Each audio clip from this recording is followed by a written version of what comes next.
सकल पवित्रों को पवित्र करने वाला, जैसे भगवान शंकर, भगवान सनंदन, सनातन आदि, श्री उद्धव जी आदि, ये बड़े बड़े महापुरुष जिस रज की याचना करते हैं, ये कौन है? ये जगत को पावन करने वाले। तो कह रहे हैं वृंदावने सकल पावन पावनेस्मिन, जो रज शिव सनकादिक याचक, बड़े बड़े पावन करने वालों को भी पावन करने की सामर्थ्य वृंदावन की रज रानी में है। यहां जो जड़ चैतन्य वास कर रहे हैं, श्री राधिका रमण जी, राधा रमण जी महाराज, उस पर बहुत प्रसन्न होते हैं। मेरे घर में रह रहा है। तो बोले जो यहां वास नहीं कर रहे वो, बोले आश्रित है। आश्रित की भी वही गति होती है जो वास करने वाले की होती है, लेकिन हृदय से संपूर्ण आश्रय वृंदावन का हो। तो भक्त रसैक कोशे तोषेण, जब राधा रमण जी प्रसन्न हो जाते हैं तो अपना खजाना खोल देते हैं। तोषेण तो क्या, भक्ति रसैक कोशे, भक्ति रस का खजाना खोल देते हैं। दिव्य लीलाएं अंदर चल रही, दिव्य भाव अंदर चल रहे, उसी में परमानंद में डूबा हुआ है। नित्य परमेण कदावसामी, क्या कभी मेरे जीवन में ऐसा अवसर आएगा कि मुझे ऐसे श्रीधाम वृंदावन में वास मिले और मैं निरंतर प्रिया प्रीतम के चिंतन में ऐसे डूबूं जैसे मछली जल के बिना जीवित नहीं रह सकती, ऐसे एक आधे क्षण के लिए भी यदि हमारा चिंतन छूटे तो प्राण व्याकुल हो जाए। यही भक्ति का, भजन का सही स्वरूप ये है कि जैसे मछली जल से अलग की जाए तो जहां तनिक जल बिछुड़े छोड़ी देत है प्राण, जहां जल से अलग हो तो तड़पते हुए प्राण त्याग। ये भजनानंदी का स्वभाव है, ये है आश्रित का स्वभाव, ये है वृंदावन वासी का स्वभाव। अगर ये स्वभाव नहीं है तो अभी वृंदावन वास तन मन के बन से ये अभी सही वास नहीं हो रहा, अभी सही आश्रय नहीं है, अभी सही भजनानंदी नहीं है। ये पहचान है। बड़ी कृपा है, आप सच्ची मानिए, जिनको कोई उपाधि नहीं मिली है, उपाधि पदवी, जिनको कोई जानता नहीं, बड़ी कृपा है। वो जीवन जिसको कोई नहीं जानता है, वो हरि प्रिया के संग व्यतीत होता है, प्रिया प्रीतम के संग।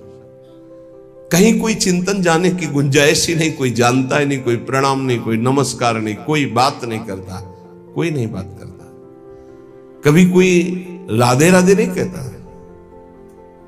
और कहे भी तो उपेक्षा कर दी जाती थी कि कहीं परिचय ना हो जाए। जहां तनिक जल बिछुड़े छोड़ी देत है प्राण, यह है भजनानंदी का स्वरूप। तद स्मरणेन परम व्याकुलते, देखो कहां हो, देखो प्रायः बहुत दिनों के बाद एक ऐसे महाभागवत के दर्शन हुए, सबकी चरण वंदना, लेकिन ऐसी स्थिति कि जहां तनिक जल बिछुड़े छोड़ देते हैं प्राण। एक महाभागवत के बहुत दिनों बाद दर्शन हुए जो महाराष्ट्र से पधारे थे, रोम रोम से निकल रहा था विठ्ठल विठ्ठल विठ्ठल विठ्ठल विठ्ठल। ऐसी महान स्थिति आज हमारे ऊपर प्रिया जो प्रसन्न हुई, ऐसे महाभागवत का साक्षात्कार करा दिया। पर जानते हो, एक साधारण पतली धोती, एक साधारण कुर्ता और ऐसे छुपे हुए वेश में कि कोई ये ही नहीं कह सकता कि संत है, लेकिन ऐसी ऊंची स्थिति नाम की, पूछो मत। ये कोई उपाधि नहीं, कोई परिचय नहीं और कोई सम्मान की प्रियता नहीं, ऐसे बैठे हुए, कोई आदर नहीं। जब दृष्टि में दृष्टि मिली तब लगा अरे कितनी उच्च कोटि की अवस्था इनकी अध्यात्म की है। नेत्र तरसते हैं भजनानंदी और ब्रह्मबोध संपन्न महापुरुष के दर्शन के लिए। सच्ची मानिए, ये उपाधियां तो बहुत है, उपद्रव कराने वाली बहुत उपाधियां हैं।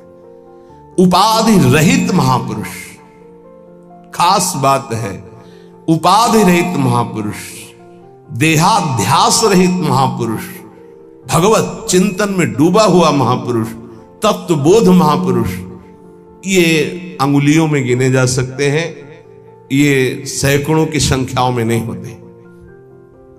छोड़ी देत है प्राण जहां जल से बिल गावे। अगर मछली को जल से अलग करो तो प्राण त्याग देती है, ऐसे ही भजन के जरा से विस्मरण के आभास में उनको ऐसा लगता है कि मेरे प्राण निकल जाएंगे, भजन छूट गया क्या। अगर मछली को पानी से निकालकर शुद्ध गाय के दूध में, अब दही में, या सुंदर घी में, या सुंदर रबड़ी में डाल दो तो बचेगी क्या? प्राण त्याग देगी। केवल जल, ऐसे ऐसे भजनानंदी दे दूध में डारी रहे ना प्राण गवावे। अगर दूध में डाल दे तो रहे ना, वो अपने प्राण त्याग देगी, क्योंकि पानी से प्रेम करती मछली। तो जाको वही आहार ताही को काले दीजे, रहे न कोटि उपाय और सुख नाना कीजे। बोले जिसका जो आहार है वो उसी की प्राप्ति में जीवित रहेगा, अन्यथा प्राण त्याग देगा। ध्यान दीजिए, भजनानंदी का आहार है नाम जप। अगर नाम जप छूटा तो प्राण त्याग देगा, जीवित नहीं रह सकता। कसौटी में कसो कौन सी स्थिति है आपकी, कितना आप भजन से प्यार करते हैं। यह लीजे दृष्टांत सके सो लेई बिचारी, जो नाम से ऐसो करे स्नेह ताहि की मैं बलिहारी। मैं बलिहारी हूं ऐसा जो नाम से प्रेम करता है। पलटू ऐसी प्रीति कर जल और मीन समान, जहां तनिक जल बिछुड़े छोड़ देत है प्राण। भजन का क्या स्वरूप है? तद स्मरणेन परम व्याकुलती। श्री पलटू स्वामी जी कहते हैं, बहुत बड़े भजनानंदी महापुरुष जिनके रोम रोम से सीताराम सीताराम निकलता था, कह रहे ऐसी प्रीति करो नाम से जैसे जल से मछली प्रीति करती, दूर होने पर प्राण त्याग देती है। और भगवान के दास होकर के भगवान के नाम की इज्जत रखिए आप। ये तिलक, ये कंठी, ये छाप धारण करके हरिदास कहा करके भगवान की अवहेलना मत कीजिए। इतने बड़े स्वामी के दासत्व का सौभाग्य मिला है। कुछ लोग शर्माते हैं तिलक लगाने में, कंठी बंद। अरे शर्माओ पराई माता बहनों की तरफ गंदी दृष्टि करने में, शर्माओ मदिरा पीने में, शर्माओ दूसरे का मांस खाने में, शर्माओ चोरी करने में, हिंसा करने में। भगवान के दासत्व के लिए तुम्हें शर्म लगती कि तिलक लगाएंगे लोग क्या कहेंगे, बुरा काम है। कंठी बांधेंगे लोग क्या कहेंगे, सत्संग सुनेंगे लोग क्या कहेंगे। सत्संग सुनते हैं। कल हमसे एक प्रश्न हुआ, इसलिए बात आई कि कुछ भाई लोगों को ये शर्म लगती है कि छुपा करके, नहीं तो लोग क्या कहेंगे। लोग यही तो कहेंगे ये बड़ा भगवान का भगत बनता है। हमारा संबंध कहां से जोड़ दिया? भगवान से जोड़ दिया। ये हमारी निंदा की बात है क्या? अगर गुरु मंत्र ले लिया है, तिलक कंठी धारण नहीं करते हो तो बहुत बड़ा अपराध करते हो। ये तुम्हें नरकगामी बनाने की स्थिति में पहुंचा देगा। मनमानी आचरण कराएगा और अपराध बन जाएंगे, दुर्गति में पहुंच जाओगे। ये दासत्व है जो हम कह रहे हैं, उसको प्रार्थना को मान लीजिए। ये साधारण नहीं कंठी तिलक, केवल कंठी तिलक धारण किए हो और जितनी आज्ञा है उतने माला कर रहे हो और चलते फिरते राधा राधा, तो जीवन में वो स्थिति आ जाएगी तुम्हारी, देखना, जिसमें आनंद ही आनंद होता है, चाहे जैसी परिस्थिति हो, हर परिस्थिति में आनंद। अरे कोई हमारे प्राण लेने की धमकी दे दे कि अगर कल से तिलक लगाओगे तो चौड़ी छाती करके 12 तिलक लगा के घूमना चाहिए, मार। देखते हैं तू जगत का विधाता है या विधान किसी और का है। अगर मरना है तो तू मारे या ना मारे, मरना ही है उसी क्षण। और अगर नहीं मरना है तो काल भी नहीं मार सकता। समुझ जे आए शरण ते डरत ना काल डर। किसी के मजाक करने पर, विनोद करने पर तुम कंठी तिलक और माला छोड़ दो, लोग क्या कहेंगे। धिक्कार है तुम्हारी बुद्धि को जो भजन की तरफ चलने के लिए लज्जा करती है और पाप की तरफ चलने के लिए छाती चौड़ी कर देते हैं। पाप की तरफ लज्जा नहीं आएगी। अरे चौड़ी छाती करो भगवान के दासत्व के लिए। कैसे तुम हो। अकबर आगरे में आया करता था तो देखा जिधर दृष्टि डाले सब तिलक छापधारी राजा लोग बैठे। वो बादशाह था दिल्ली में, प्रधान पद पर बैठा हुआ। उस समय ऐसा था छोटे छोटे राजा होते थे और उन सब का बादशाह स्वामी होता था। जैसे हर प्रदेश के मुख्यमंत्री और फिर राष्ट्रपति। तो देखा सब राजा तिलक लगा। मेरा फरमान सुना दिया जाए, जो कोई कल तिलक लगा के आएगा तो गरम लोहे से मस्तक दाग दिया जाएगा, मानो मृत्युदंड। अब सब थर्रा गए। बादशाह का फरमान वो तो लागू ही हो जाएगा। दूसरे दिन जितने और राजा थे सब कोई तिलक नहीं लगाए, कोई कंठी नहीं बांधे। मृत्यु का भय। हरिराम व्यास जी के शिष्य मधुकर शाह ने विचार किया कि गुरु प्रदत्त तिलक कंठी है, ये तो एक मुल्क का बादशाह है, अनंत ब्रह्मांडों के बादशाह का ये दासत्व परम सौभाग्य से मिलता है। आपको क्या पता, आपको ऐसा खिलवाड़ लगता है कंठी तिलक? ये खिलवाड़ नहीं है। मंगल सूत्र की महिमा तो सुहागवती ही जानती है ना। कुंवारी कन्या क्या जाने, जिसने वरण ही नहीं किया या व्यभिचार नहीं किया जाने, जिसने पातिव्रत ही नहीं धारण किया। ऐसे ही कुमार्गगामी क्या जाने सत्य मार्ग के इस कंठी तिलक का प्रभाव। क्या जरूरत है इसकी, अंदर अंदर भजन करो। ऐसे ऐसे भी बड़े कहने वाले आते हैं, क्या जरूरत है मांग भरने की, क्या जरूरत है सुहाग भरने की। ये वो बातें करते हैं जिनके धर्म नहीं है हृदय में। उन्होंने सोचा गुरु प्रदत्त तिलक कंठी और ये कह रहा है नहीं बांध के आना तो मृत्यु स्वीकार, आज सभा में मरूंगा लेकिन कंठी तिलक नहीं उतार सकता।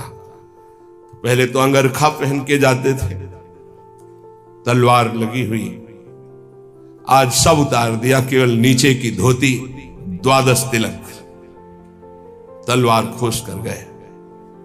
सभा में वैसे तो जाके बंदगी की जाती थी, बिल्कुल बंदगी नहीं की, सीधे खड़े हैं। अकबर ने कहा कि तुमने फरमान नहीं सुना मधुकर शाह? खींच ली तलवार और कहा आपका फरमान एक मुल्क के बादशाह का है, मेरे गुरु का फरमान अनंत मुल्कों के बादशाह का ये दासत्व है। देखते हैं कौन आकर तिलक मिटा देता है। जैसे मानो भगवान नरसिंह का आवेश हो गया, सभा थर्रा गई। तत्काल अकबर ने कहा नहीं नहीं, बस मैं ये देखना चाहता था सच्चा तिलकधारी कौन, जय हो तुम्हारी मधुकर शाह। तत्काल बदल गया। जिस समय भगवद आवेश में उनका देखते हैं कौन, उन्होंने कहा कि आदेश करो। मधुकर शाह ने कहा आदेश नहीं, प्रार्थना निवेदन है, हमारे ब्रजमंडल में कभी भी कोई शिकार न खेले और इस ब्रजमंडल के अंतर्गत किसी के ऊपर कंठी तिलक पर कोई भी आपका फरमान न जारी हो। बोले स्वीकृत है। निष्ठा में सब कुछ होता है। बोले ऑफिस जाना है, कंठी तिलक बांध कर जाएंगे, वो ऑफिस में नौकरी में निकाल दिए जाएंगे। वाह, केवल अपने ही धर्म का त्याग करने पर तुम्हारा भरण पोषण होता रहे तो वही जीवन है क्या? ये तुम्हारी कायरता नहीं है अपने धर्म के प्रति?